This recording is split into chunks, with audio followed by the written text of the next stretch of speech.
What's up, and welcome back to the Run the North podcast. I'm Geek, and I'm here kind of alone. Jake and Miller are busy, so JPow NFL offered to join us, which is wonderful, because I kind of thought we weren't going to have an episode again.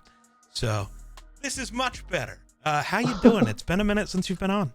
It has. It really has been some time. I'm good. Obviously, we'll get into it a little bit more. But for those of you who have seen me on the show before or on other outlets, I'm a pretty big Seahawks fan and pretty big fan of how their draft went down. I just finished up my finals yesterday, so I'm done with my school year in the and trying to fill the time before my summer school term starts. So. Yeah, Oh. I'm doing pretty good. You just trying to get all of your schooling done as soon as possible? Well, so I go to the University of Utah, and I'm a transfer student here. And since I'm a transfer student, I lost out on any eligibility for merit aid, which is really annoying. So right now I'm paying like sticker price to go to school here. But so like really the only way that I can reduce my tuition is to get the in-state price. And so I'm staying over the summer. And I figured while I'm here, I might as well knock a couple credits out. For sure. Yeah.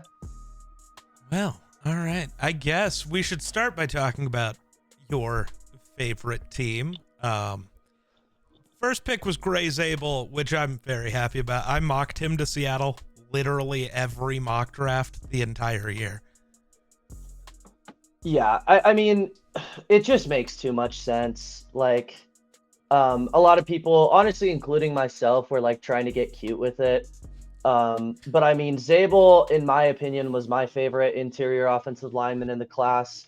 I don't think he's quite the pass protector that Booker is, but I had some very serious concerns with Booker's athleticism and how that was going to affect him in the running game.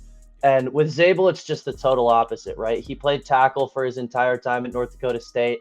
And while he clearly isn't the most polished guy, you can see that A, the athleticism is very much there, and B, in terms of his pass protection stuff, you clearly have some stuff to build on.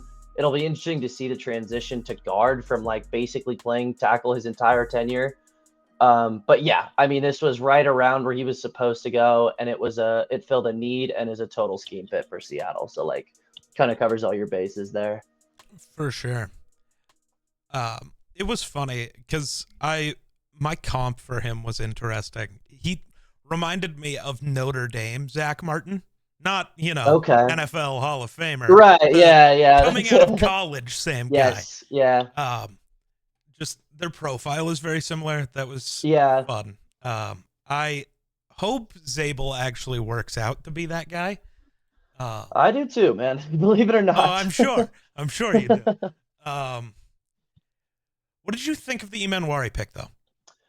I think that the trade up was really, really steep. I heard, I want to say it was the Bears were trying to trade up with the Titans to get Travion Henderson at that pick, and Seattle outbid them. So they gave up a second, like a later second than what they were trading up for, and a third along with it. Yeah. And that price is really steep to me. I like Emanwari, but I don't love Emanwari. He is a player that I think could be a really good fit under Mike McDonald. Like we've seen what he can do with versatile safeties before.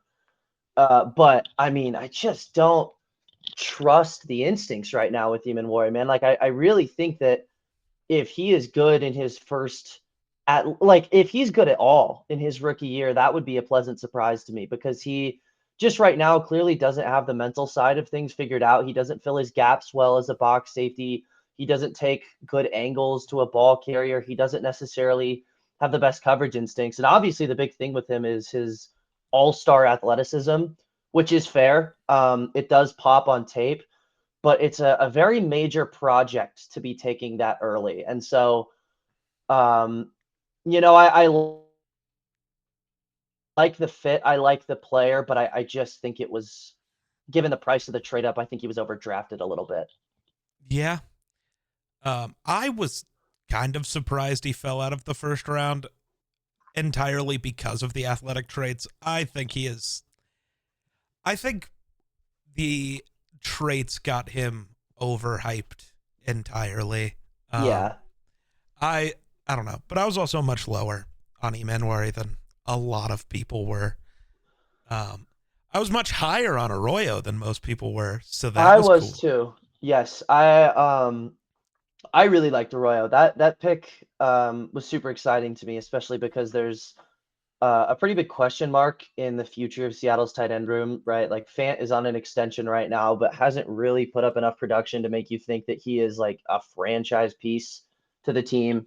And then you got AJ Barner, who was a rookie last year, who showed some serious promise. But yeah, I really like Arroyo. He was never a major producer in Miami, but you can tell pretty clearly that he has some pretty legit athleticism Yeah. at the position and isn't necessarily super raw, even though he didn't get the ball a crazy amount. But he's not an insane blocker, But I actually had him and Loveland graded out pretty similarly. I like Loveland more as a receiver, Yeah. but uh, Arroyo, I think, has him beat in the blocking aspect of Yeah. things. He was my tight end 3 and went off the board as tight end like 5 or 6. Yeah. So I really like the value with that pick there. Oh, for sure.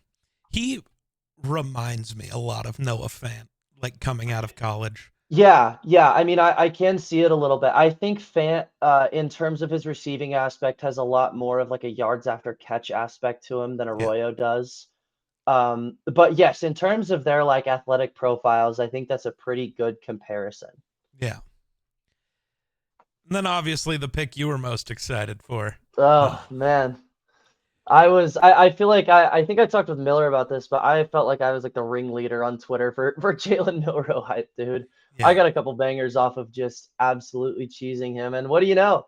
He ended up with my team. He was the guy I was mocking Seattle to take at pick 18 because I Yeah. just thought his market was going to be higher than advertised. And this is the best value pick in the draft to me, man. I love Yeah. Milroe. He reminds me so much of Anthony Richardson in the sense that like he's a freak athlete. He didn't test fully at the combine, so we don't quite have the extent to it.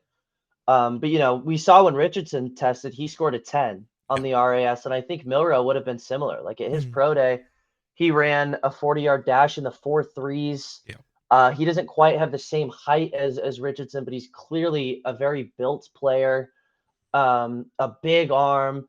Don't get me wrong, like there is plenty of stuff that you're gonna need to refine. And I was at one point advocating for him to be the number 1 overall pick when I was a little bit lower on Ward. But I still absolutely think he should have slid into the first round. Yeah. I'm very surprised he fell to the back end of day 2. But I love Milroe. Like he's Yeah. a guy who I kind of think should sit for a year no matter what. But given the way that Darnold's contract is structured, you're not tied to anything after year 1. Yeah. And so if Milroe impresses, man, we could see Darnold cut next year Yeah. and see like a Mahomes situation where the rookie or not the rookie, the second year quarterback comes in Yeah. and runs away with it. And the nice thing with that is if it takes Milroe more than a year, you have Darnold who will be Right. at least fine QB play for the next 2 or 3 years. He's probably not going to be great, but he'll be at least fine, which is when you're Mike McDonald and want to try to hold on to your job long enough to see Milroe. Yeah. That's good enough. Yeah, I think it's a much higher floor pick than people are giving it credit Yeah. for because again, like more than anything, you're just extending your options at the quarterback position. And given how, important of a position that is analytically, Yeah. that really is not a bad thing to do. One of the reasons I knew that they were so in on him is because I knew that Seattle was in on Anthony Richardson. Like I already said, I think that there's a lot of similarity there. But the year that Anthony Richardson was entering the draft was the same year that Seattle had to extend Geno Smith. And the way they structured his contract was they totally front loaded it, specifically because if Anthony Richardson had fallen to pick 5 that year, that's who Seattle would have pulled the trigger on. Yeah. Like I know that for a fact. And so that my thinking was like, I just think that things are a little bit too mirrored here to not put Milroe in a Seahawks uniform. And he didn't go quite as early as I anticipated, but like it just made too much sense for them to not be in on him. Like Yeah. he felt like a Seahawk from the beginning to me. Milroe was my QB1. I am Yeah. the lowest on Cam Ward, I think, of any person ever, though. Dude, I was very low on it. I had a 6th-round grade on Ward at one point. There was some very bad tape out there, and it took a little bit more research for me to come around, but like, yeah. I gotta see where he ended up for me. Like what round grade I had for him, because he ended up as my QB3, which Okay. isn't really surprising because none of the QBs in this No. class Was are it that good. Shuck or Shador that you had above I had him? Shador above him just because I think Okay. Shador's floor is higher. Yeah. Yeah, Like, Shador's an interesting one. We can talk about that in a little bit when we get Yeah. to the Browns, but yeah, that is yeah, I ended with a 3rd-round grade on Cam Ward. on Ward. Yeah, Okay. Yeah, I climbed back to the 1st round fair. when which obviously is a pretty insane climb, but I think that just kind of talks about the disparity of tape that's out there on him. Like Yeah. there's some good stuff and there is some seriously ugly games that Yeah. he played this year that just makes it look like he didn't belong to be in first overall pick conversations. The only guy I gave a 1st-round grade to was Milroe just because of that ceiling. Yeah, dude. I Yeah. mean, it's crazy. I think that just if you can polish off that athleticism, like you're gonna have something really special there. Absolutely. And then, yeah, my Cam Ward thing, because I don't know if we'll talk about the Titans. Mhm. Who knows? Is I couldn't, like, even seeing the good things he put on tape, I am very in the camp of, like, players who don't want to play bug me, and him pulling himself out of a bowl game because he just wanted the record and then that was it really bugged me when they could win that game. He, like, just handed the other team the win because he didn't want to play Yeah. the second. That bugs me. I can't get behind a guy who does that. That's not the competitive fire I want in a quarterback. Jalen Milroe wouldn't have sat. Shador wouldn't have sat. None of the other guys in this class would have sat except him, and that bugs me. Yeah. I'm a weirdo, though. I read too much into things like that, but That's okay. it That's how the matters. scouts do it. That's how you avoid a Jamarcus Russell situation. There you go. There you go. I think I had a couple other picks for Seattle that I really liked. Any that you really liked, though, in the later rounds? I think the Damian Martinez pick is really good value. Yep. Like that's the one on day 3 that really stands out to me. Yep. I talked with Miller about this a little bit, and he said Brett Coleman said something about him just coming off like a little bit of an asshole in some of his meetings, and that's part of the reason he fell. But I do really like Damian Martinez. He's a very downhill player, and given that Seattle's running back room, right, like the guys that are in there right now are not notorious for being super healthy. I actually would not be shocked if he gets some pretty serious run. I like the Horton pick too, but Yeah. Martinez is the one that really stands out to me. Yeah, the Martinez one is wild. He was my RB5. I really liked Martinez. Right. Yeah, I think he was around there in the range for like almost everyone. The lowest I saw him was like RB8 or anything like that, which still, like, I think in this deep of a class, I feel like that warrants at least more than a 7th rounder. Yeah. Yeah. So Yeah. overall, I'm like, this is my top draft. I am absolutely in love with the way Seattle drafted. Yeah, the Seahawks are in my top 2. I haven't narrowed it down to 1 or 2. My second favorite draft from this year is, it feels so gross saying it out loud, but it's the Jets. Interesting. I'm interested to hear your rationale on this because I actually need to go back and familiarize myself with the depth of their class. It's not a lot of picks. No. I guess, maybe that's because it's 7. So maybe that's because I've been looking at Seattle the whole time, who picked 11 players. Yeah. But yeah.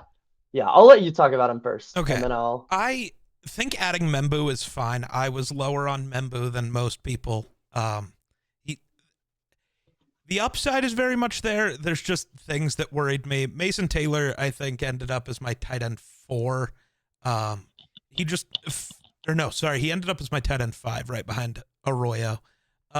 He just fills a major need for them. I don't think he's anything special. The two picks that I'm in love with for them is where I wonder if there's going to be a debate. Azareye'h Thomas and Malachi Moore, I think, are way better than where they ended up drafted. I'm the world's highest. I have the world's highest rank on Malachi Moore, I think. Okay.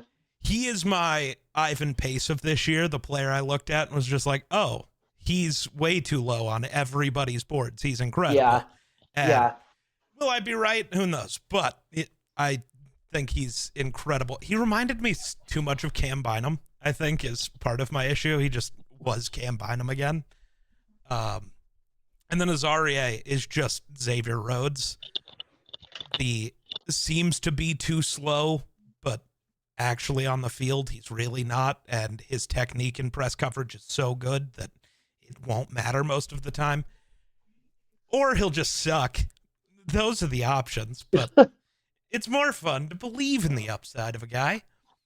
But what are your thoughts on the Jets draft? So I'm not going to argue with you on the Malachi Moore because I didn't watch him enough in depth to like really have enough of an opinion on that. Sure. I'm trying to figure out my lighting here. I don't want to look. Okay. You're good. So I mean I have like concepts of a plan in how I view him, but you know, most of my Alabama defense time was spent watching like Jahad Campbell, and I have some thoughts on Deontay Lawson, who I think is coming out next year. But I typically, when I'm evaluating a team's draft, I tend to place a heavier weight on their earlier picks than I do like their day 3 steals. For sure.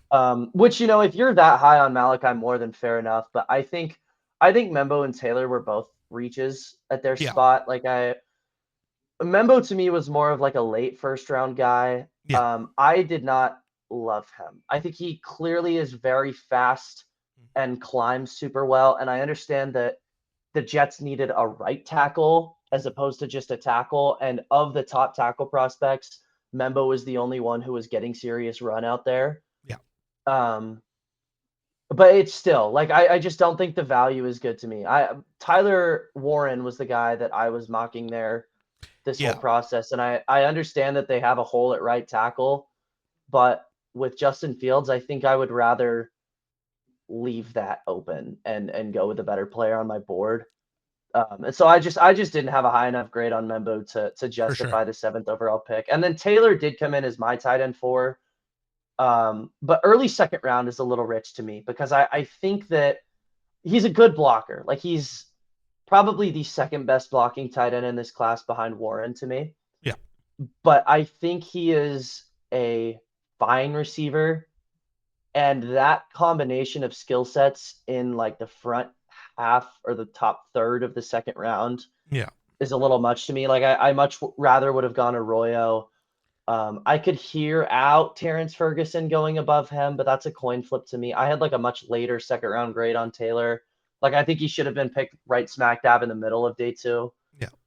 And so those top 2 picks being reaches are just a little much for me to consider this like a positive draft. I do like Azareye'h Thomas though. I've talked with Nico a lot about him.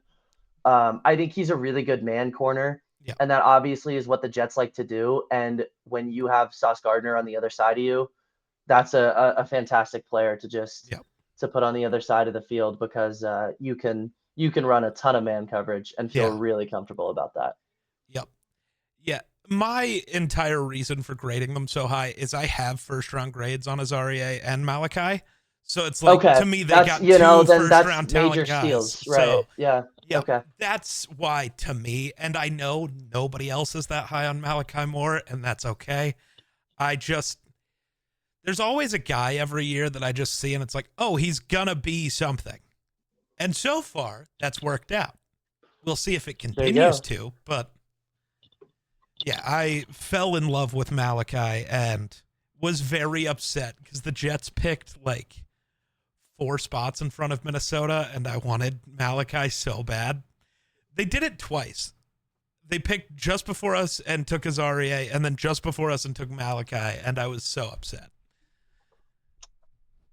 It's how it goes, though. What would be your second favorite class? Yeah. My second favorite class, I think, is Kansas City. Okay. I think that their early picks are total home runs. Yes. Starting with Simmons. I think Simmons might have put up the best tackle tape out of anyone in the class this year. Yes. And I can justify a fall with the medicals Yep. if that's the reason why he's falling, if that's something that teams are very concerned about. But what I've heard is that his fall was a combination of medicals and like football character. Like they didn't think he was enough of like a lunch pail type of guy. You know, he's winning reps, but he's not like dominating them against schools Okay. where he should be just putting bodies on the floor. And to me, that's stupid, Yeah. right? Because like he went up against top tier competition. I mean, Ohio State won the national title. Yeah. Like you can't take that path without facing some pretty damn good defensive lines. And Simmons really didn't let up. And I guess granted he wasn't healthy for that portion of the season, but like he, you know, they played Notre Dame. Like Yeah. he saw some good edge rushers and won those battles. Like Simmons Yep. to me was potentially the best tackle in the class if you're really willing to overlook that injury. And he Yeah. fell to the back end of the first round. Like that is the Chiefs should have sprinted up that card for Josh Simmons to me. Like that is just such a home run pick. And I really like Omar Norman a lot too. Yep. Like I think that is a long time starter for them. He is really good as a pass rusher, like super quick at 290. He can one gap well as a run defender, and I understand he didn't get, you know, a ton of snaps, but I also think that is not due to him being a bad player. I think like Tennessee and Georgia and some of these SEC schools run like hockey subs with their Yeah. defensive line, and him moving in and out feels more like that to me than it does him having conditioning issues or there being certain situations where you just can't play him. It's kind of the same thing with Jalen Carter. Like Jalen Yeah. Carter is the best defensive tackle prospect I've ever evaluated. Yep. And, you know, he was barely getting any snaps and that affected his counting stats. I'm not really moved by that logic. And so I really like Norman Lott there. And the other pick that stands out to me is Royals. Like I don't have a ton of thoughts on Royals, but I really think that he could go out there and be a starter for them in the 4th round. Like that was pretty good value to me.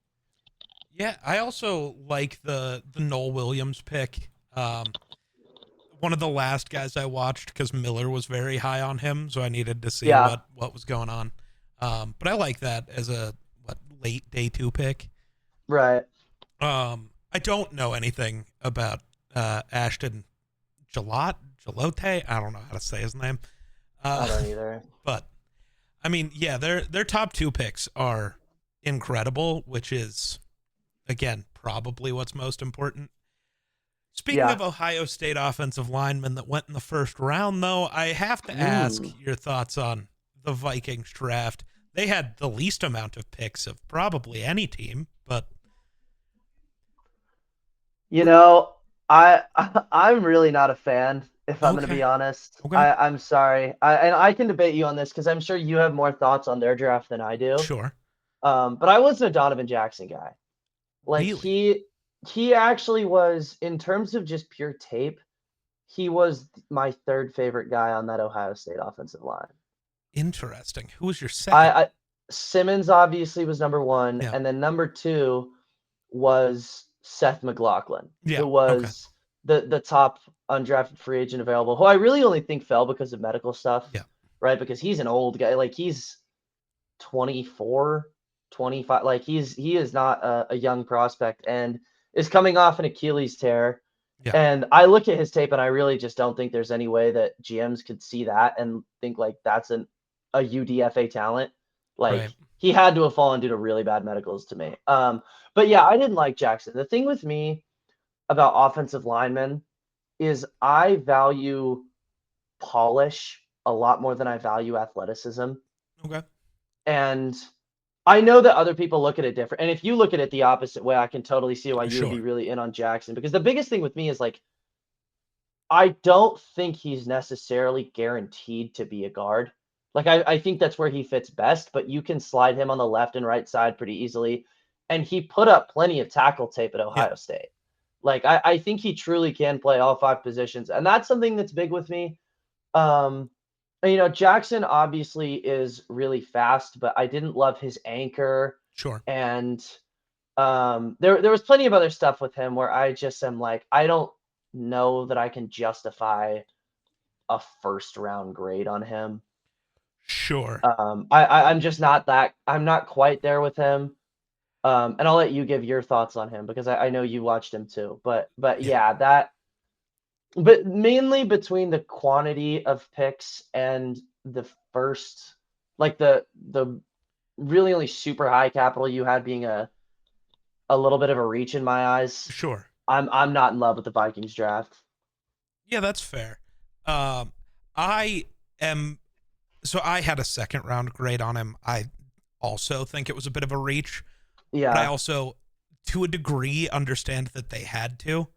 Um, the Texans were taking him at 25 because so I've seen the argument. Why didn't they just trade down and take him later? Wouldn't have been possible. He would have been taken at 25. That's why the Texans traded down. Yeah, So I know. I still think I had a low enough grade that I would rather pass up on him / trade out and just miss out. that's fair. So I think part of what happened is I think he is like the long term answer at left guard. I Hmm. kind of think he was drafted that high because Darisaw is not going to be ready at the beginning of the season. So you're going to start him at left tackle Okay. and let Brandel play left guard for a bit, which isn't going to be great. And then as soon as Darisaw comes back, Jackson's sliding inside, and you don't have the Blake Brendel problem, which is a good thing not to have anymore. I also just am very happy because for the first time in the history of the Vikings, they're prioritizing the offensive line, which is nice. So while I agree it's a bit of a reach, I think if whatever Donovan Jackson peaks at is the worst offensive lineman you have, you're probably doing okay. Because which is flawed logic, but Yeah, I mean, I don't know. I would have like if you want that breed of guy, I mean, I understand that a ton of tackles yeah, came off or not necessarily tackles, but like the tackle guard hybrids is what this class was really known for in the yeah, offensive line. And a lot of guys came off the board early, but I mean, I was high on like Marcus and Bow, and sure, I think he could have been just as sufficient of an option in the fair, third round if you wanted to go with him there. I do like the Felton pick. I will yeah, say that. A lot of the guys I don't have like super major thoughts on. Kobe King, like if you profile search, um, I don't know if you know the clip that I'm talking about, but I tweeted out one play about Kobe King over the course of the pre-draft process, and it's him like it's a handoff to the running back, and the running back is just running straight at him, and he's still playing the pass, and the quarterback like pump fakes with nothing in his hand because the running back has the ball, and King like jumps into the air, trying to like yeah, bat the imaginary ball out of the air, and the running back just darts right by him. It's like it is just like one of the worst reps I think I've ever posted on my yeah. Twitter. That's If pretty anyone incredible. listening to this wants to go profile search that. I just did because I did not Yeah. watch Kobe King. I don't know who was still on the board for linebackers at the time. Yeah. I really checked out after the Felton pick because I liked the Felton pick. It just the the no trade back both days when I don't think there's a ton of need um, on this team. Like there's obviously holes, but it's just like I didn't love either pick. I have talked myself into Donovan Jackson because that's what we do as fans. We talk ourselves into things. Um, Felton is interesting. I really think that there's a good chance that by the start of the season, Jordan Addison might not be on this team. I have heard that rumor. Yeah. Like you're not the first person to kind of suggest that to me. I mentioned I wonder I would love to hear your rationale on that. So I wanted Jordan Addison gone last year. Um, Really? Getting a DUI 2 weeks after your teammate's killed by a drunk driver is a really bad Yeah. look, especially with Yeah. the entire thing from Kwesi and KOC being hey, we just want really high character guys in this building, Addison immediately was like, yeah, that's not me. Um, and I think that's part of the bringing in Rondale Moore, still having Jalen Naylor, who was pretty good last year. The Felton pick to me really does say, yeah, we're not doing this. And so there's a team that's going to give you a pretty decent amount of capital for Jordan Addison. He's still got 3 years on his rookie deal. Like, you can get quite a bit out of that. And he is not a bad player by No. like any means. It's not one of those situations where they're trading, their former first round pick because he sucks. Right. Like, it's not a Kadarius Toney here. No, it is he just doesn't fit, I think, what they're trying to build culture-wise. Yeah. Which is why I was never concerned. It was funny sitting here with Miller and Jake on draft night when like Maxwell Hairston and Mike Green were still on the board and they were afraid their teams would pick him. And I'm just like, well, I don't have to worry about that. This is great. I know that's not happening. Yeah. Yeah. But, I was wondering what was going to happen if the Bears took Green, because I know that is Miller's like worst enemy for obviously not bad reasons, but that would have been really interesting to see his reaction to that. Yeah. And then, the final 3 rounds, or the final 3 picks for the Vikings, Tyrion Ingram-Dawkins, I watched tape on later, and he seems fine. He's at most going to be a rotational guy, which is fine, I guess. Yeah. A lot of the day 3 picks don't make sense to me. You picked guys who are probably the biggest thing that stands out to me with it. Oh, sorry. Go ahead. No, that's my fault. I interrupted you. I thought you were done. I really don't have enough thoughts on Ingram Dawkins and Bartholomew to be analyzing it. But the biggest thing with this draft that stands out to me is like you didn't take anyone in the secondary, which like if you're looking at holes on the team in terms of just personnel, like that probably is what you needed most. I understand Flores doesn't really value the secondary that much because obviously with his defense, they're built on getting downhill, cover 0, like pressure the quarterback at all costs, and just hold up on the back end. And what he said before about that is that more than anything, that type of defense places stress on your pass rushers more so than the guys in your secondary. Yeah. Because even if you don't necessarily have the strongest man-to-man corner guys, if everything goes according to plan, they really only have to cover for 1.5 seconds. Yeah. And everyone in the NFL can do that for the most part. Like I know that that's not something that they place a ton of value on, but I mean, when you were looking at Vikings mock draft, it felt like every single time it was like Starks or Eamon Worry or, Siobhan Revell, like guys like that who could hold up in the secondary, even if shit hits the fan on the pass rushing plan. But like, yeah, I don't know. No one allocated to that position is a little rich for me. Yeah, I think safety was definitely a bigger need than corner. Mostly because of the Harrison Smith thing. He's not going to be around very much longer. I didn't think he'd be around next year. Yeah. And then I don't hate Theo Jackson, but going into a season saying, yes, Theo Jackson, you are a starting safety, scares me a bit. Right. Because Metellus is not a safety. He's just a football player. He will not. I mean, last year, I don't think he had 50% of his snaps at a singular position. He just moves around the field. The corner thing, I'm less concerned about. Brian Flores seems really high on bringing in Jeff Okudah. I don't know how I feel about that, but if anybody's going to fix him. In Big 2025, we're still playing with that experiment, man. Hey, man, here's the thing. I understand it. How old is Jeff Okudah at this point? He's only 26. Young, man. He's got to be. I know, but like he was drafted as like a 20-year-old. Yeah, I guess we saw the same thing with Darnold, but Darnold didn't have the injury history that Okudah has. That's fair. But I understand it. Like when you think of Okudah's Lions days, like the thing that he was best at is just crushing guys on the line of scrimmage Yeah. with his super long, like just press man, and like totally throw off the timing of receiver's route. And like I talked about earlier, what Flores wants to do is get to the passer quickly. Yeah. If you want a guy who can cover a guy for just a few seconds, Okuda's a fantastic option for that because, you know, he wins a press rep, it'll be 3 seconds before the receiver is even like getting into their route. Yeah. Because his arms are so long, they're so quick. He's so good at just getting his hands onto a guy's chest and moving him back. So I understand that logic at least. Yeah. But again, that's another spot where it's like uncontested heading into the season. It's a little rich for me, man. Yeah.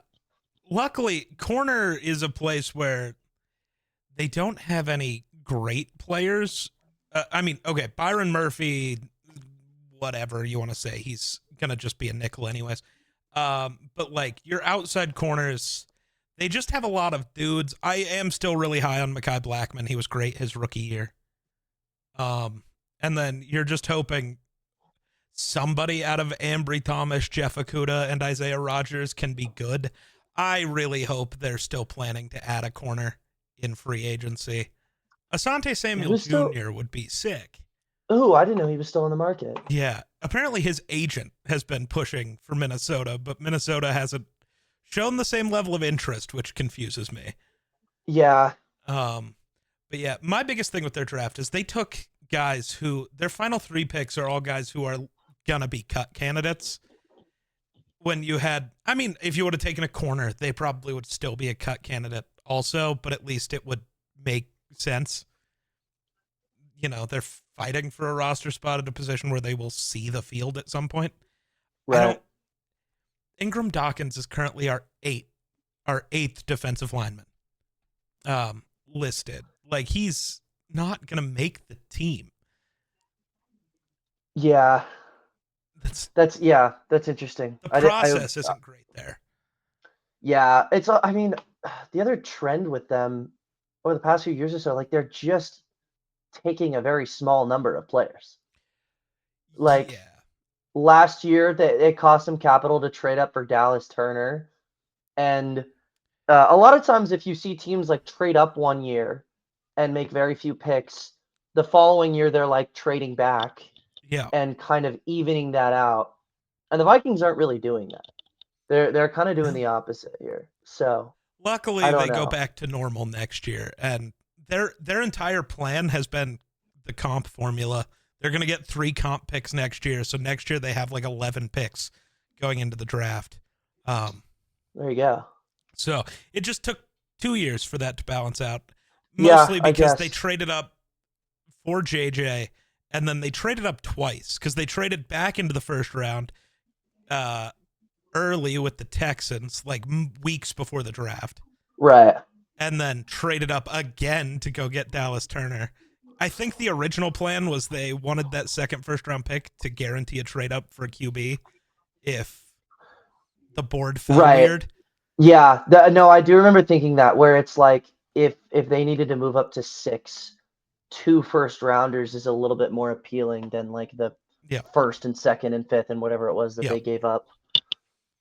But yeah, their draft strategy is weird. It's really good. They're good at free agency because, yikes, recently. Yeah. Let's talk, I guess, do you have another team that you find very interesting? Good or bad? It feels wrong to talk about Chicago with no Miller here. Right. And so if you guys are doing another episode where he's going to be here and wants to take control in Chicago, I'm happy to skip over him. But at this moment, I have no clue. So if you want to talk the Bears, we can, and we'll let Miller rebuttal next week. Yes. Yeah. I think that's a good plan. Their first 2 players that they drafted, Colson Loveland and Luther Burden. Yeah. I think in terms of pure value, are very good players for where they're going. I've seen a lot of people call the Loveland pick a reach, and I didn't quite have that high of a grade on him. But I think Loveland, once you get past like the Genty, the Abdul Carter, Travis Hunter. Like outside of that class, Loveland to me is probably the most likely guy to be a blue chip prospect. Yeah. Like I think he is a tight end who could go in there and totally break the receiving game. Yeah. Like he is just such a fantastic receiver to me. And obviously plenty of limitations as a blocker. I don't think anyone is denying that. I think that's why he's a perfect fit in Chicago. They'll never put him in line. Right. So well that's the thing when they drafted him, because I was watching on day one of my Bears fan friends was here and he hated the pick. And I was like, dude, there's your Keenan Allen replacement right there. Like that's your slot receiver with Rome and DJ Moore on the outside. Yep. Like that's a fantastic pick for them. I can't believe I didn't think of that. Yeah. And then they picked Luther Burden, who I loved Burden. Burden was my wide receiver 1. Yeah. I really liked Burden because I have become more yak pilled lately, because that is just free money for a quarterback. If you can throw a screen, throw a drag route, and they are just totally maximizing that. Yeah. Like that's big to me. And obviously he's the best yak guy in this class. And I think he offers a lot more downfield than what he's billed to be. Like he's not a big guy, but he can kind of go up and pluck the ball out of the air. He tracks the ball really well. He has really good hands. So yeah, Burden was my wide receiver 1. But taking Loveland and Burden, I am trying to figure out what the plan is here. And granted, this is kind of how I felt a little bit when the Raiders took Bowers. Like, I think that was kind of the consensus opinion, given they had just spent really high capital on Michael Mayer. But the difference between that and this is like, it's going to be almost impossible to get both of them on the field at the same time, barring an injury. Like, you're not going to go empty sets every single time. Like, you got to have a running back on the field. And then Burden's just like an exact DJ Moore, like replace. Like they're the same guy. They operate the same. Miller was so high on Burden because he just said like that's just DJ Moore again. So is DJ Moore out? I think that would shock me, man. I think it's just overkill. Like I think if anyone is out, it's Kmet.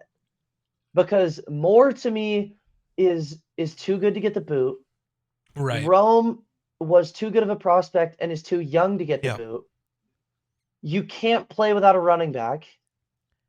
And like theoretically you could go your 5 skill position players being Rome, Kmet, Moore, Loveland, Burden.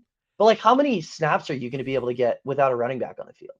Right. Unless you want to hand the ball off to Burden, but that's a conversation for later. Burden and DJ Moore just every time. There you go. I guess. But like I understand the question mark with Kmet being out is like, do you really want Loveland as like the inline tight end as a blocker particularly? Like probably not. But I mean, a top 40 pick is crazy for your like number 6 skill position player. Yeah. And granted, he is probably higher than that in terms of rank, but it's just like, again, you can't really play without a running back. It's also just one of those things where I get it to a degree, a prospect like that falling where he did. It's just taking best player available. If that's what they're doing, they did that. It just doesn't make a ton of sense. But Ben Johnson's going to make us both eat our words, I'm sure. It's very possible, dude. Like I said, this was my rationale last year when the Raiders took Bowers. And I am 100% a believer that Bowers should have won Rookie of the Year over Daniels. Yes. But man, like that is a team I am very closely monitoring going into the season. Similar to the way I said the Vikings no corner, Bears no edge rusher. Did they not go an edge? They didn't. Wow. They didn't go a single edge rusher. I didn't watch Shamar Turner. What is he, like an actual defensive tackle, or is he? Yeah, he's big. A 4-3 edge. No, I don't know how big he is. He's 290. He's 290. So yeah. and he is not the like bend guy that you Yeah. see. Like if you wanted like Derek Harmon or like Omar Norman Lott to go out there and play some big end sets in a 4-3, you could justify it just because of their athleticism and like way to kind of get around guys. That is not Turner at all. Okay. I think this is a bad pick. Like Okay.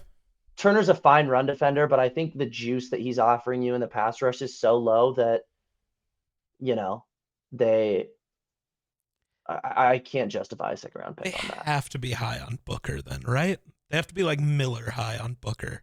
I mean, again, like I don't care how high you are on him. Like he was a 5th rounder. Yeah. You can't walk into the season with him being an uncontested starter given how little he showed his rookie year. So like those are moves that guys lose their jobs over. yeah. No matter how good Booker is, like that's just irresponsible Yeah. team management right there. So I just pulled up their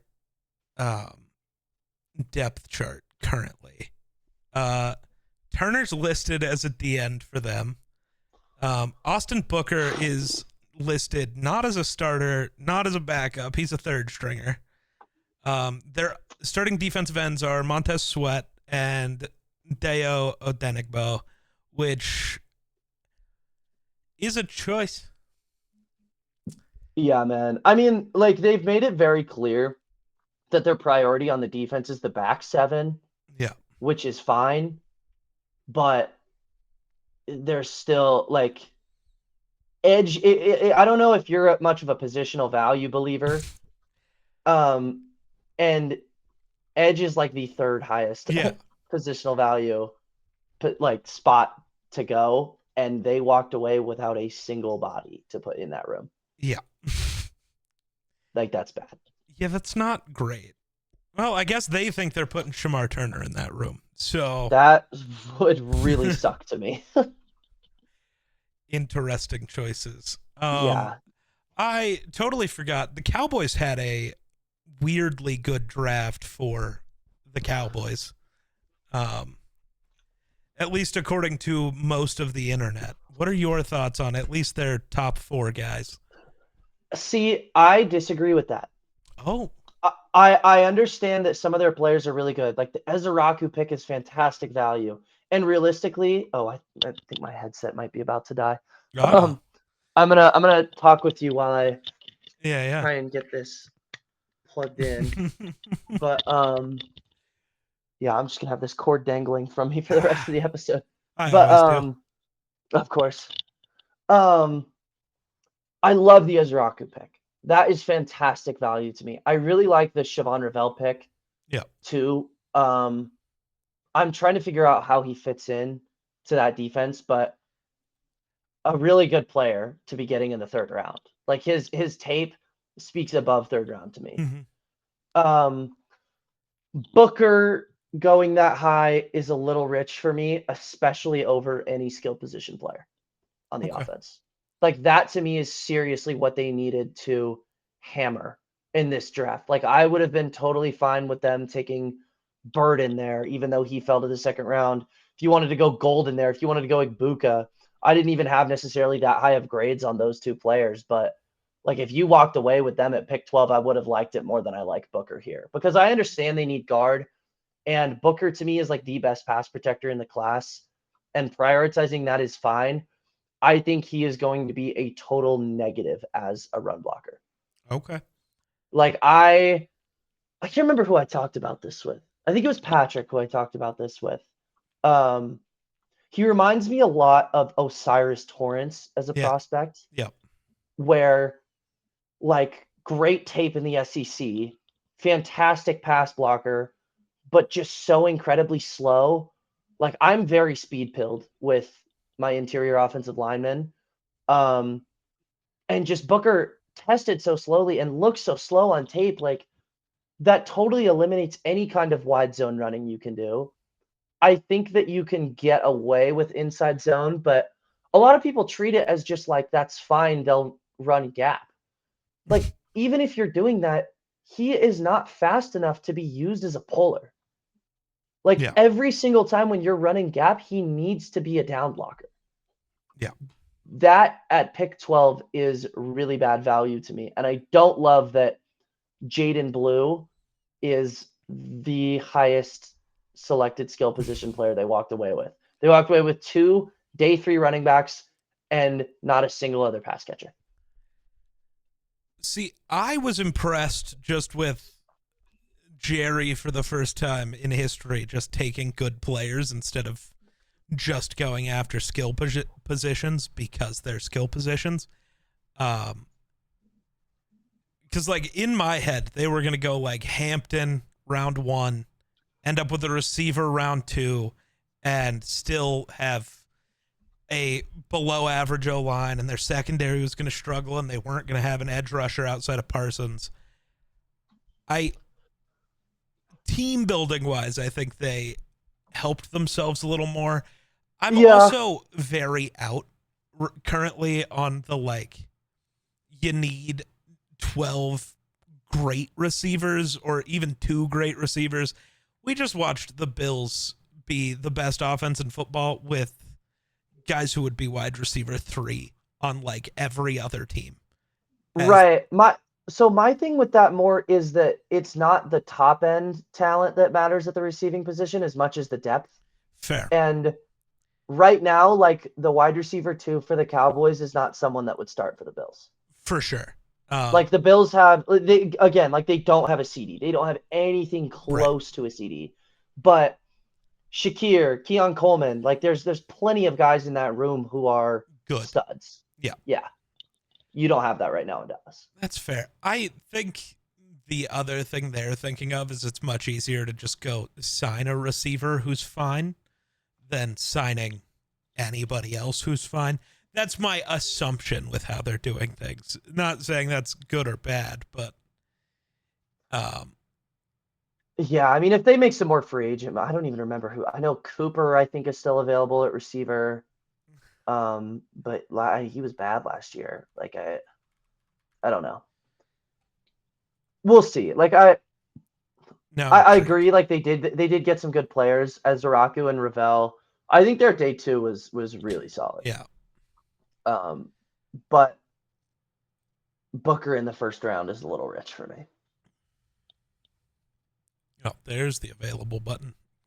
So Keenan Allen, Amari Cooper, DJ Chark, Tyler Boyd, Brandon Powell. Yeah, I mean, there's some solid options on that. I think Boyd going in there would not be bad at all. And even a reunion with Amari Cooper, he might not be great, but it's definitely better than, I think, it's a body worth putting in the building, right? Yeah, actively gonna be getting, like, starting snaps. That's not great. Yeah, that's bad. So there's some pieces they should definitely look at. I will be way more upset if they go into the season with Jalen Tolbert and Kevontae Turpin as their receiver 2 and 3. That's just atrocious. Yeah. But yeah, not great. I'm trying to think. The Browns had an interesting class. Yeah, I think this is definitely a draft worth talking about. Yeah. Mason Graham pick, I think, is incredible. They needed defensive line help. I think they needed an actual D tackle way more than they needed an edge. And then the value of trading back with Jacksonville for them, I think, was great. And then I like Schlesinger, so I think their first 4 picks were actually pretty good for what they were. It's their 5th pick that confused me. Yeah. Yeah, Gabriel is not a day 2 player. No. Like, and they were so excited for him. Yeah, that's bad to me. The Browns had a very interesting draft. I am fine with the trade down and with the Mason Graham pick. I've seen a lot of people crucify them over that. I'm not as high on Hunter as some people. Like, some people bill Hunter as, like, the best prospect we've ever seen. I'm not at that level with Hunter. I think he projects better as a corner than a receiver. I've seen some debate on this, but I question the two-way ability at the NFL level at 165 pounds. Fair. That's really light. Like, that's we were hammering on Xavier Worthy just a year ago for weighing in at 165 at the combine. I mean, that's why people were low on Jordan Addison, even because he weighed Right. in at like 170. Like And 165, and you're expecting him to get 100 snaps a game. yeah, Like that's just I would rather take the capital that they got. Like I understand with Hunter, it's almost like you're getting two players, which it makes sense why they had to give up yeah. a second and another first for that. But I would almost rather diversify my portfolio there and go with the guys that I feel safer on. I And so I like the Graham pick. I was gonna say I think Hunter, as good as he is, because I was high on him as a prospect, I think he needed to go to a team like Jacksonville, or the Browns wouldn't have made sense. They don't need a corner. And that's probably what Hunter's going to do most. I'm sure wherever he went, they're going to start by trying to play him every down because you have to. Because if he can, he's the best player in football. Like if he can be that guy who can be a wide receiver one and a corner one every down all game, yeah, he's the best player in football. Oh yeah, You no have kidding. to let him try. Because Yeah, you do. I just really question the ability there. yeah, I saw Theo's thing saying that like they were going to take Carter there at 2 instead of Hunter, which honestly made sense to me. Like I could see that. I don't like Hunter or Carter in the defense the Browns run. What makes you say that? If I'm recalling their defense correctly, which maybe I'm not, do they run a 4-3 or a 3-4 now? They run a 4-3. 4-3. I don't think Carter can actually play You want with him his to hand be in like the a dirt. 3-4 outside. Yeah. I had the exact same. I think I was slightly lower on Carter than I was Dallas Turner last year. They are. Whoa. Carter isn't the best at, like, I saw people saying he was like the best edge rusher we've gotten the last 3-4 years. I don't think he's top 5 of the last 4 years. Whoa, dude. He's very good.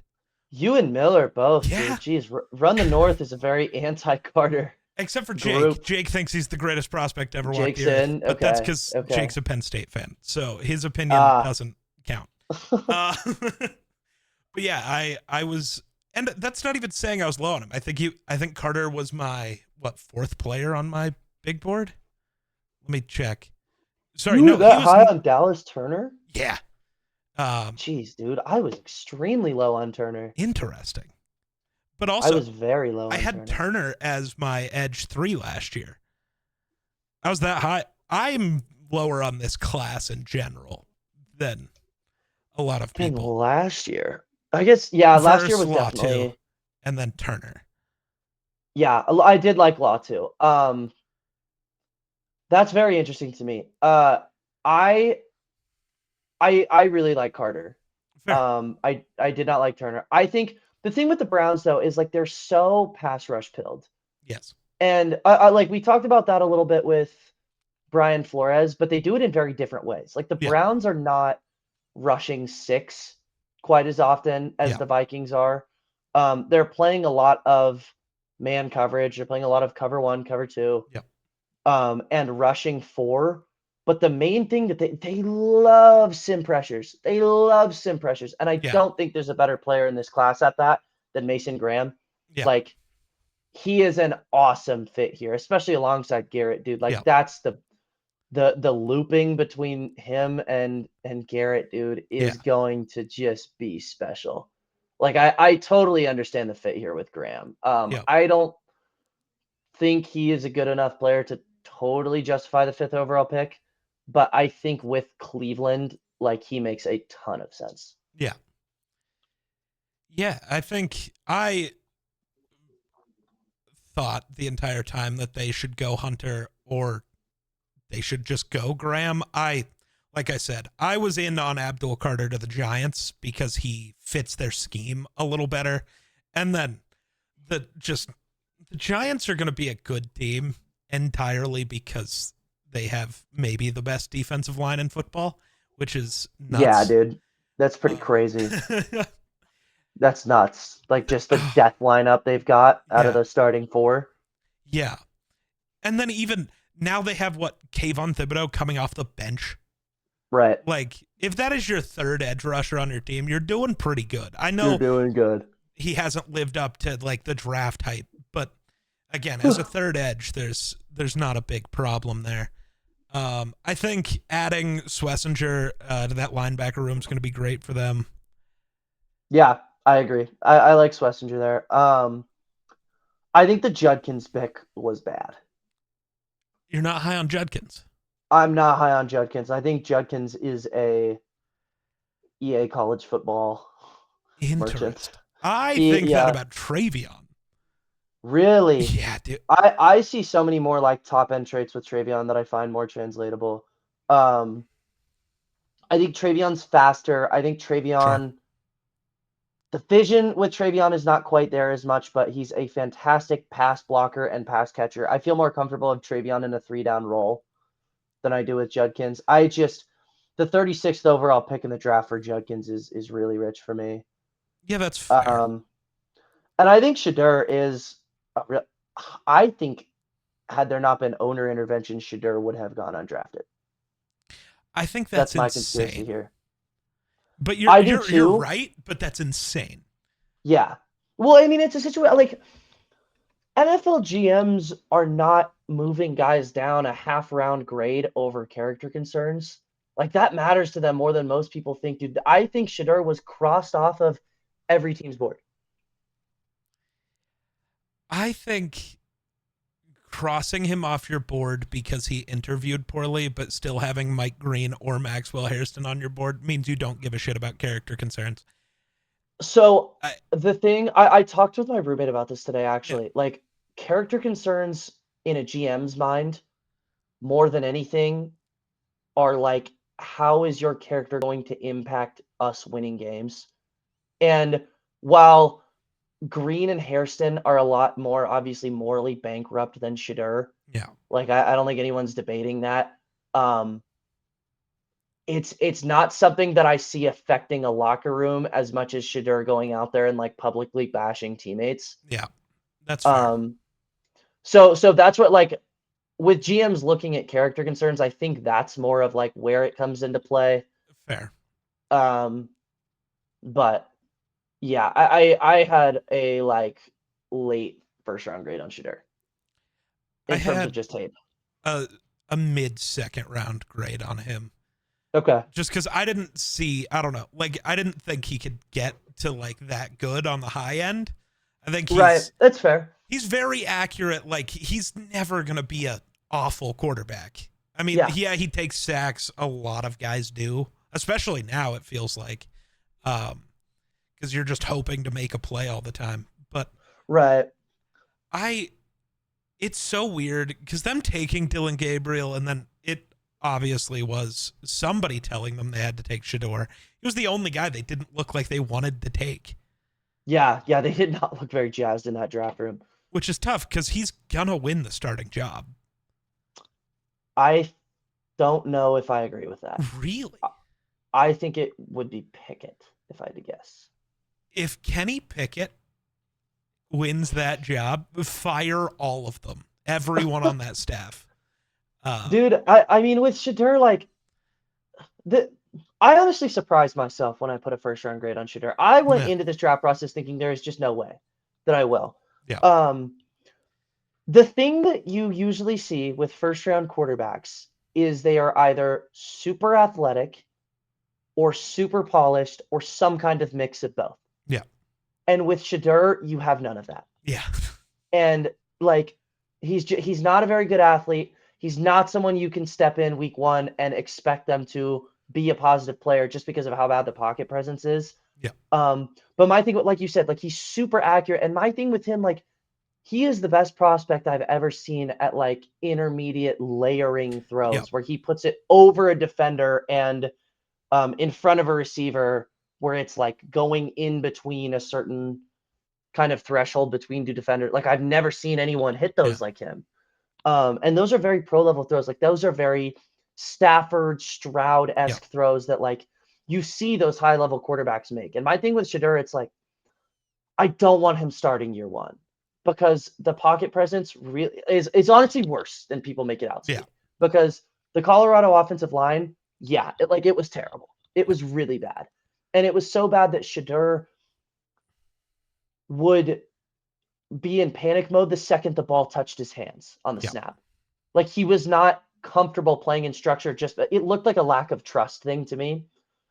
And because it didn't look like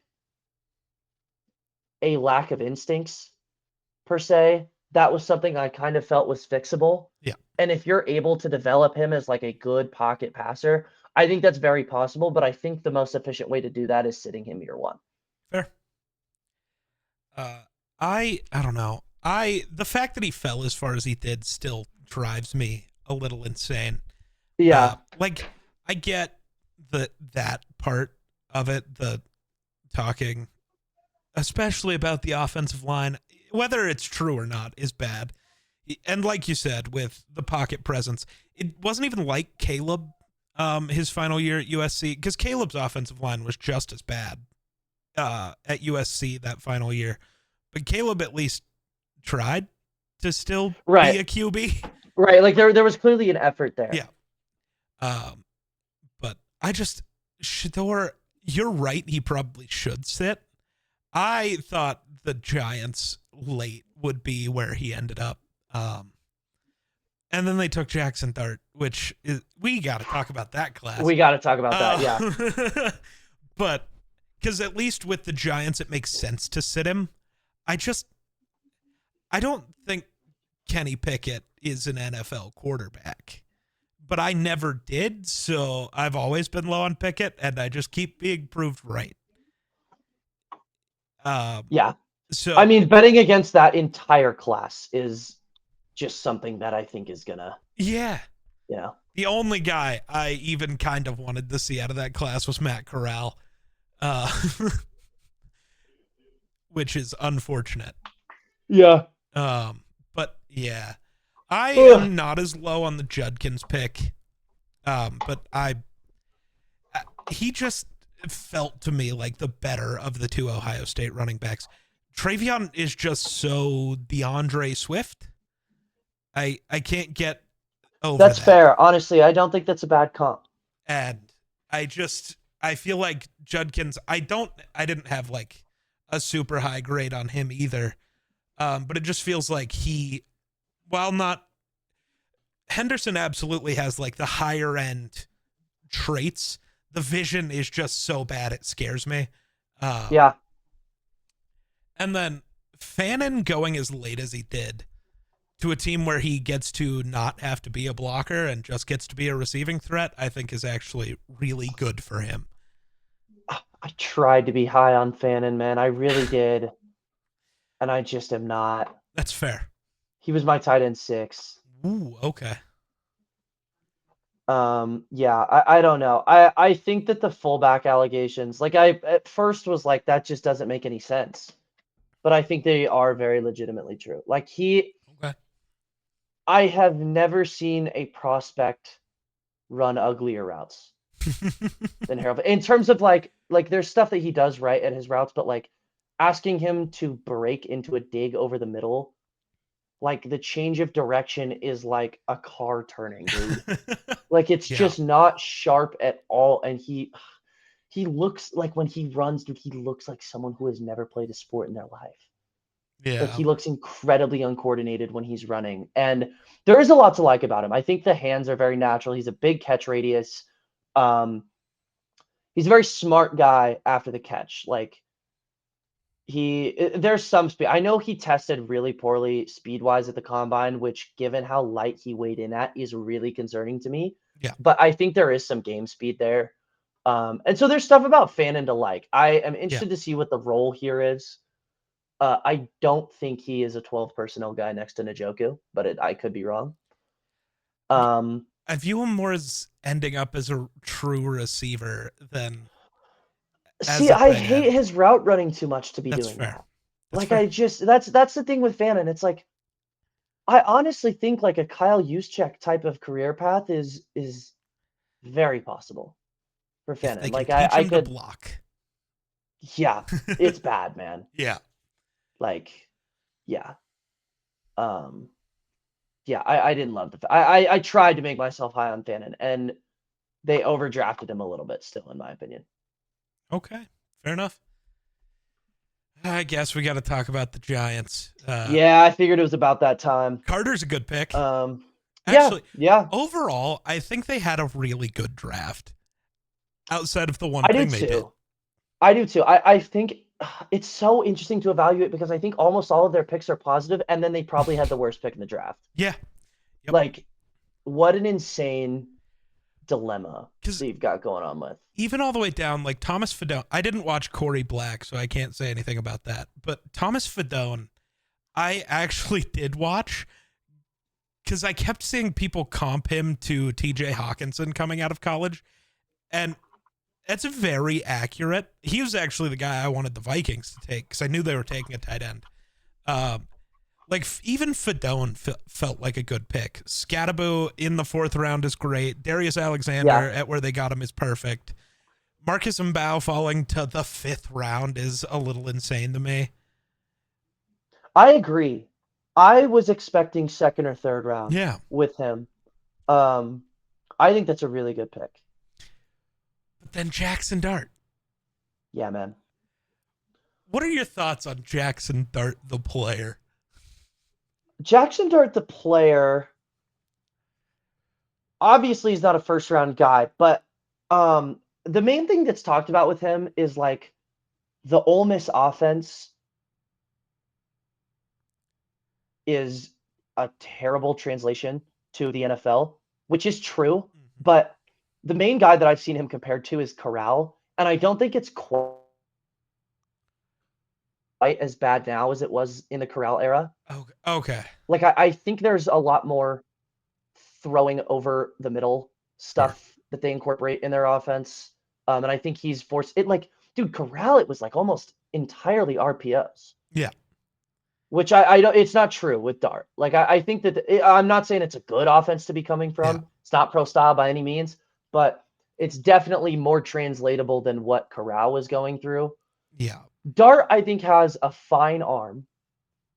I think he's a good improviser, but his mechanics suck.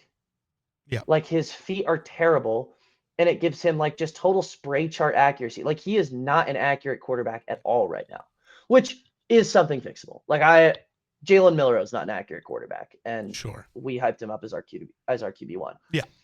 The main difference between Milroe and Dart for me, obviously Milroe has a serious leg up on the athleticism, but dude, Dart does not know what to do when he's getting blitzed.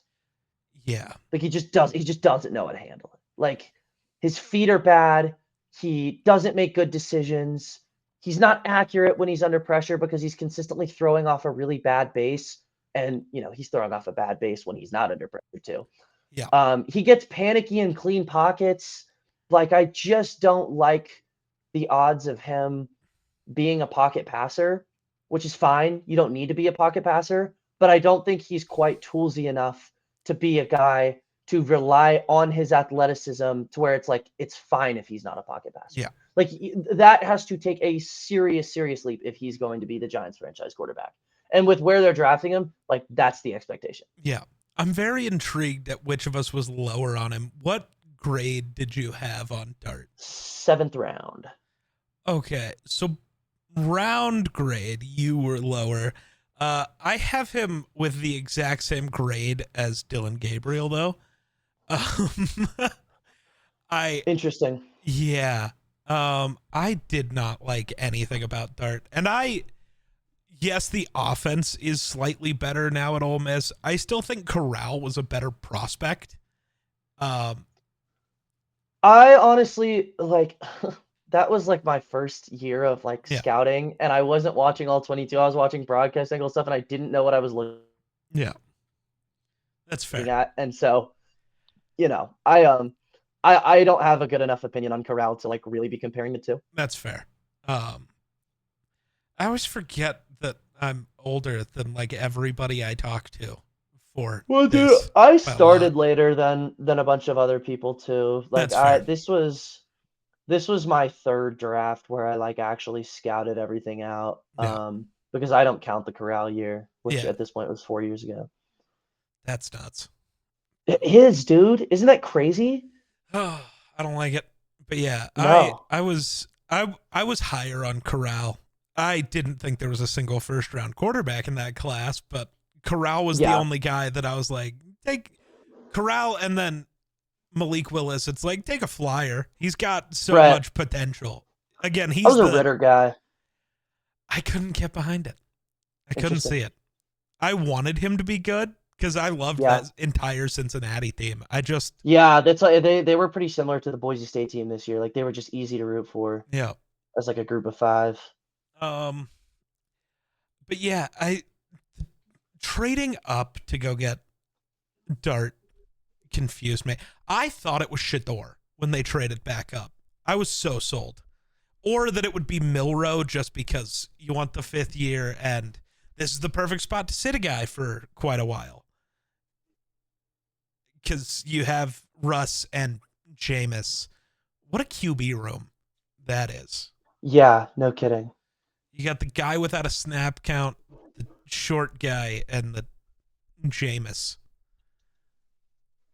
What a nuanced bunch. Very. I don't know. The Jackson Dart pick is guaranteed to get everybody fired, Yeah, I think I agree. which is just tough. Dable, I don't know how Dable can be. Everybody says Dable was in love with him because of the tools and he can be Dable's Josh Allen. He's just worse Daniel Jones. I feel Yeah, like we tried. there are some very serious similarities with Daniel Jones, I think. If you wanted the Josh Allen Dable thing, it should have been Milrow. Jalen Milrow. Yeah. Yep. Yeah. I don't get it. There was your option. I don't get it. I guess the other team that gave up a lot to trade up was the Falcons. Yeah, this was the other worst pick in the draft to me. Yeah, I don't know how you give up a first next year and a second this year for an for okay James Pierce, edge. man. Yeah. Like I didn't have a first round grade on Pierce as it is. Yeah. And I also there were a lot of character concern rumors with him. Yep. That were flying around, and they had just taken Jalen Walker, which I don't mind them doubling up at edge. In fact, I actually really like the Jalen Walker pick. Yeah. I think Walker's a baller and is a fantastic guy to add to that. And maybe they don't even view Walker as a pure edge, which is fine. But right. Like, no matter which way you spin it, the price to trade up was an overpay, and then to go take James Pierce is really bad. Especially when they could have stayed where they were and gotten like Nick Scorton. Oh yeah. Yeah. Yeah. Like you could have just stayed and gotten a better edge probably, if not close. Like, yeah, maybe James Pierce, if he figures everything out, can be great. But he probably isn't going to figure everything out because he's a speed rusher who only likes to use power moves, which is just not going to work ever. Yeah. Yeah, man. I was kind of underwhelmed by the edge class a little bit this year. Obviously I'm a bigger Carter guy than you are, but I was still, yeah, I mean, he was still a top 3 prospect for me. So like, yeah, I that's the thing is like, yes, I was lower on him than everybody else while also still thinking he's easily a top 5 pick. I was just I'm high on a lot of edge rushers. I guess not many this year, but and then I didn't like picking 2 safeties. I have no opinion on either player. I like Watts and Bowman. You have Jordan Fuller and Jesse Bates. I don't know if you needed 2 safeties. Yeah, that is true. I wonder if one of them is a cornerback in disguise.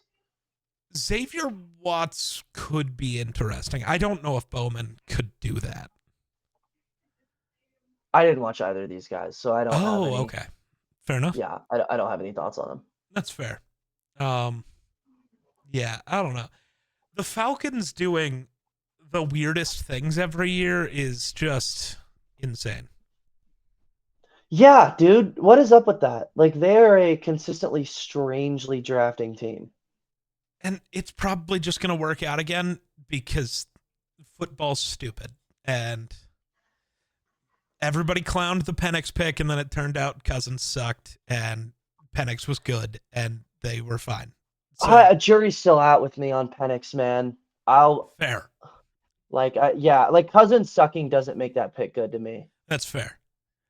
I will never understand why it was Penix. I get It going should QB, but I don't understand Penix. right. Well, because I mean, their thought process there was like the Jordan Love, where it's like get the hyper athlete to sit behind the veteran. It's like, really? This is the guy that you think fits that mold, the like 24-year-old with Hip like, problems? yes, with like the knees of a 95-year-old man. That Like, and this is what we're taking here? you want the hyper athlete. JJ McCarthy, say what you will. He like tested as the second most athletic quarterback that year. Like he Right. was the guy. He's also 20. If you're gonna Right. sit a guy for 4 years, he's the choice. I don't understand it. No. Uh, I will never get over that.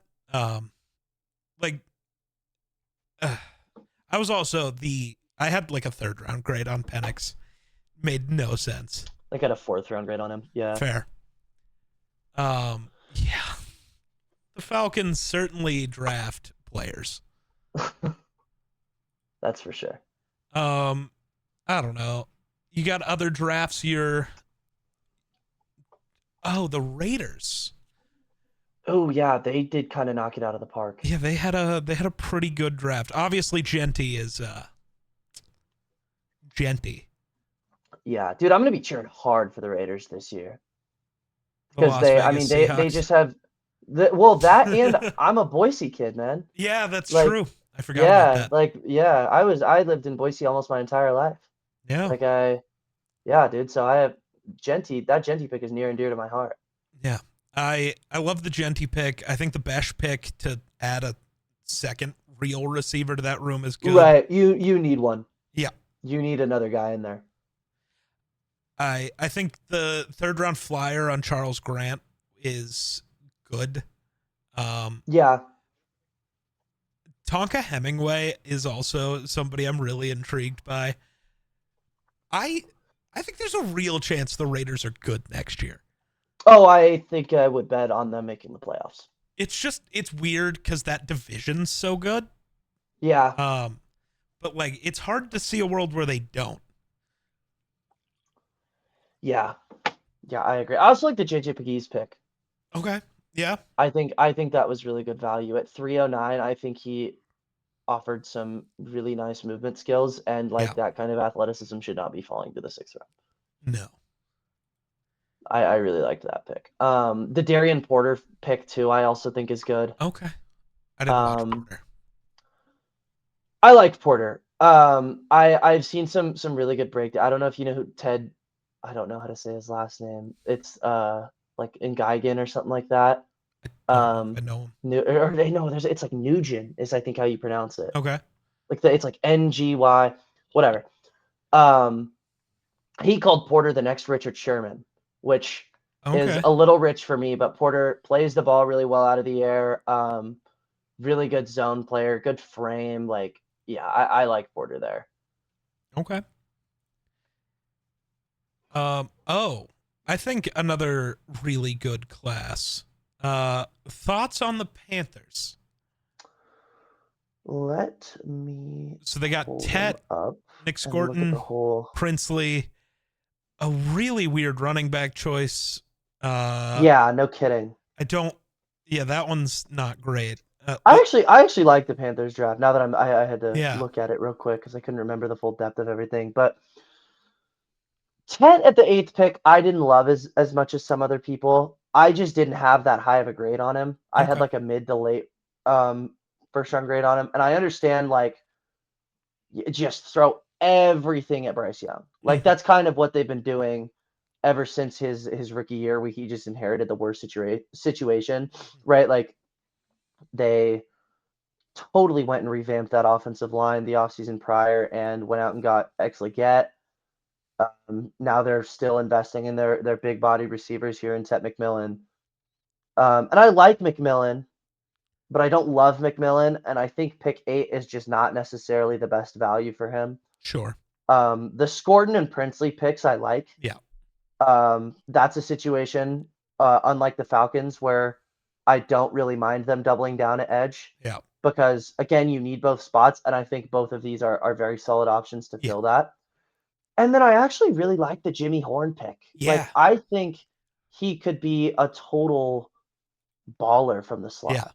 Like, it would not shock me. I'm trying to remember of like what other because Thielen's gone at this point, isn't he? No, Thielen's there, but I'm thinking of Renfro. They did just go out and get Renfro. Yeah, Thielen's there, but he's 34 and he'll be reliable, but he's not doing a lot. Right. Like, yeah. And then they've got Coker, who they got last year that I like. This is not a bad receiving room. No. To me. Yeah. I actually think it was solid. Yeah. I don't like the Trevor Etienne pick. I don't either. I agree with that. Yeah. I think there were better running backs on the board. Like we talked about Damian Martinez. I actually would have taken him over Etienne straight up. Yeah. But I would have taken a lot of guys over Etienne straight up, if I'm honest. And it's also not like you necessarily need a running back. Like you not just inked Chuba Hubbard to a new deal. They have another guy that I'm Jonathan Brooks they drafted last year. Jonathan Brooks that they just drafted, yes. I know he has the injury concern, but I'm trying to look who was taken after him. Dylan Sampson, Jordan James, Jaden Blue. I think Neal was taken after him, if I'm not mistaken, by the Saints. Yeah, must be. He wasn't listed before him, and I only have so many backs visible currently. Taj Brooks was taken after. Yeah, Devin Neal went after him. Yeah. DJ Giddens, Ollie Gordon. Like, a lot of just better back. I had Trevor Etienne graded as the worst back I watched. Yeah. So. Yeah, I don't think that's insane. I think the only person that surprises people that I had above him was Donovan Edwards. And that's just, I don't think Etienne has a redeemable quality. A redeemable quality? Not one. He's the only guy I had an undrafted grade on. Okay. I didn't get to watch as many guys as probably you or Miller, but yeah, he was the only guy where I was like, I don't see a world where you take him in this draft. And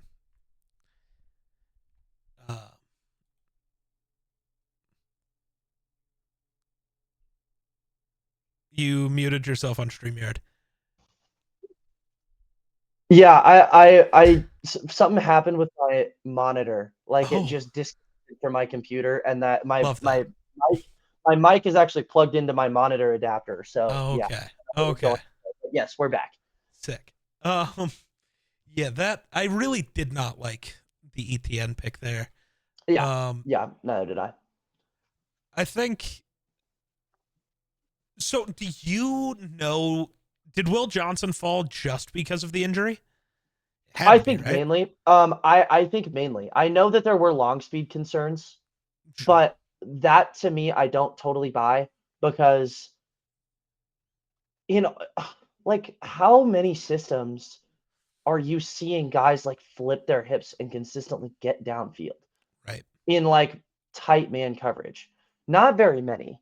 Right. Oh, that's what the issue was. My battery is running low on my PC. Fair. Okay, so if I we can wrap this shortly. On you. Okay, I can pull my charger out too and just make it in a little bit of an emergency application here. But yeah, okay. I'm trying to look. Other than this, if there were any other picks that are insanely good. I really liked Philly's draft class. If you want to talk about that a little bit, but if you don't want to get into that, that's fine. Philly's draft class good though. That's true, right? Like it feels like a little bit of a softball to say. Yeah. That. Well, Philly is in this lucky position where their roster overall is so good that they truly do just get to go BPA right all the time, and it just works out every time. Right. I mean, they've been in that situation for years. Yep. Like I actually thought that Eamon Wari to the Eagles would make a ton of Yep. sense. Yep. Even though that like there were more pressing needs on it. Like if they needed anything, it was edge rusher, just given the departures of like Sweat and Milton Williams and everything like that. Yeah. But I think they're more confident in their edge room than any of us give them credit for. Whether they should be or not is. Oh, I don't think it's bad necessarily. Oh no. Because I mean, let me refresh my memory. You've got Nolan Smith. It's like Nolan Smith, Bryce Huff, Azeez Ojulari. That's right. Josh Uche, Jalix Hunt. Like they still got a good. Yeah, they still got names there, dude. Yep. I figured if they were gonna like attack any position, it would be guard, because having Kenyon Green as a starter is not good. But it's also Philly, so he's gonna be an All-Pro next year. Them's just the rules. I'm not seeing him listed as a starter right now.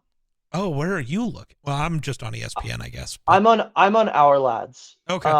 And they've got Landon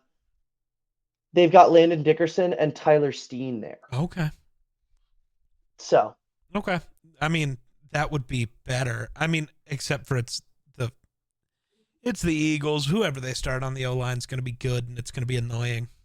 Yeah. Yeah. Philly. Okay, well, I'll let you. Do you want to wrap it up, or is there anyone else you want to? I'm just double checking. I'm trying to go through. I know a lot of people were shocked that the Bills didn't go a receiver, which I don't really know why. Yeah, I mean, we kind of covered that, I think. Yeah. I don't think that's necessarily something that they needed to patch. Not really. So the Jaguars, I guess. How high were you on Wyatt Milam? I think he got taken at a solid spot. Okay. Like I think he's a guard. Yeah. Right. Uh-oh.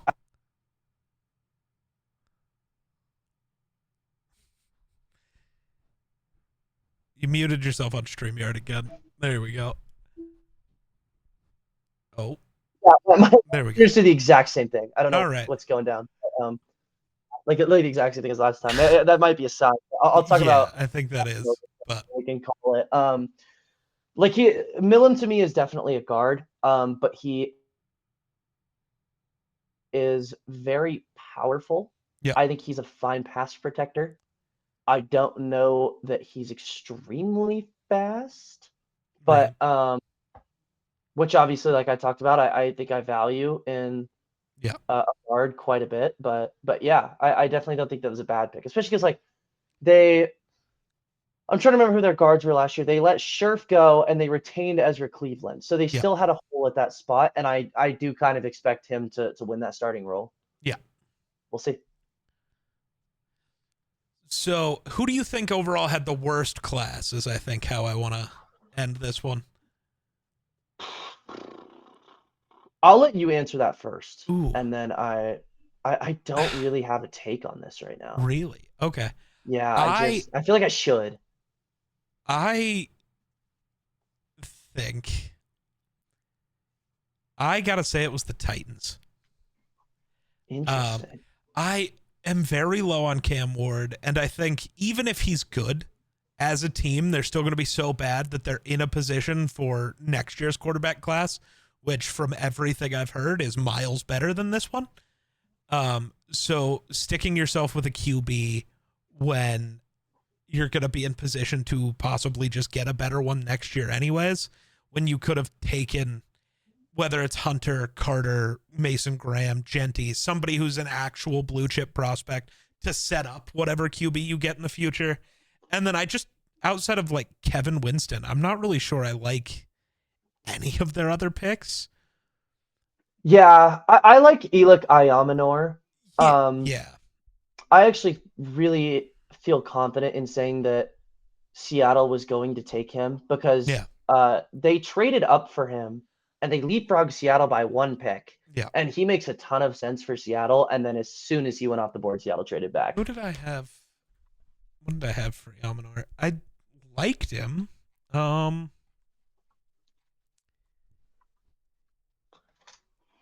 Yeah. Okay. Yeah. He was I had a second round grade on him, and I thought he reminded me a lot of Justin Blackman. I go really throwback with a lot of my comps. Yeah, I was gonna say, wow, that's like way above my pay grade. Fair. But yeah. So I didn't think he was bad. I don't know. The Titans, with how bad their roster was, I don't think they walked away with any of the guys I am positive are starters, except for, I guess, Elick. And I guess that's why I think theirs is the worst, because this was a class where you were getting true starters taken in the 3rd and 4th round still, and they ended up with one guy who is guaranteed to start for them next year, and I don't think that's great. Yeah. Now that I'm looking at it, dude, I hate to say it, but I really think it's Minnesota. That's fair. There's not the pick that's closest to like a bang for me is Felton. Yeah.